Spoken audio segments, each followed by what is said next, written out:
অর্থের অভাবে এক মুঠো চাল ভাজা আর সাদা পানি দিয়েই গত ১২ দিন ধরে ইফতার সারছেন অসহায় কোহিনুর বেগমের পরিবার।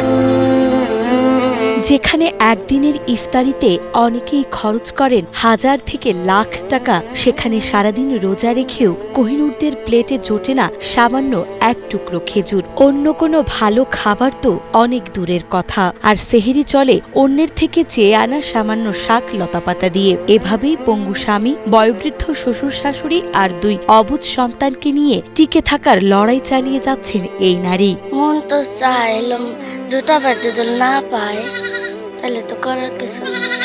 চাউল ভাজা, কাঁচামরিচ এলে দিই, আজ তো এলে জুড়ছে, আবার কোনোদিন এলেও পাইনি। আমি একলাটা মানুষ, কি ছেড়ে কি করি বাবা, যা জোড়ামু বাবা তাই তোমার খাইতেই হবে। একসময় দিনমজুরের কাজ করে সংসার চালালেও কোহিনুর বেগমের স্বামী মহব্বত অসুস্থজনিত কারণে প্যারালাইজড হয়ে পড়লে বৃদ্ধ শ্বশুর শাশুড়ি আর ২ সন্তানের মুখে খাবার তুলে দিতে দিনমজুর হিসেবে কাজে নেমে পড়েন তিনি নিজেই। অন্যের জমিতে কাজ করে দিনে মাত্র ৩০০ টাকা মজুরি পান কোহিনুর। এই সামান্য টাকাতেই চলে ৬ সদস্যের সংসার। দিন শেষে চাল ডাল তেল কিনলেও কিনতে পারেন না সবজি, তাই তো বাঁচার আশায় অন্যের থেকে চেয়ে আনা সামান্য শাক লতাপাতা দিয়ে চলে সেহরি এবং পরদিন রাতের খাবার। আর ইফতারে ভরসা চাল ভাজা ও পানি। চাউল কাঁচা মরিচ দিলে ইফতারি করছি। এখন আমি একলা কাজ কাম করে কি ভাঞ্জে সংসারটা চলে। শ্বশুরটাও চলেন সগরিডে, আর নিজেই এলা কাজ কাম করে ছেলে মেয়ে গিরে কিছু কারো বাড়িতে এলা চাই চিমটাও নিয়ে এসে ছেলে মেয়ে গিরে খেলি। মানুষের কাছ থেকে শাক চা নিয়ে এলো, এই শাক দিয়ে খাওয়া নিই।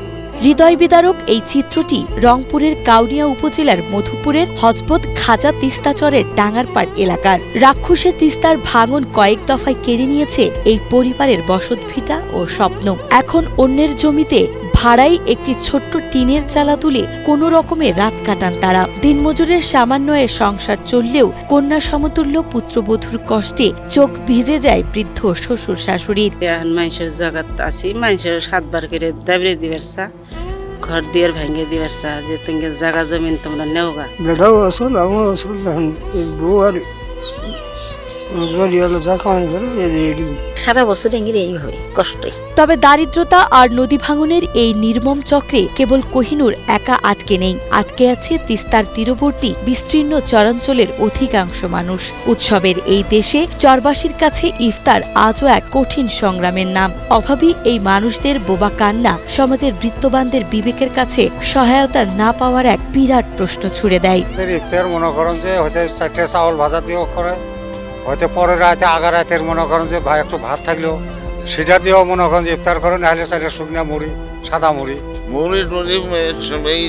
ফল ফলান্তি পাই নেও না, খাবার মন যায় জোটাবার হয়নি।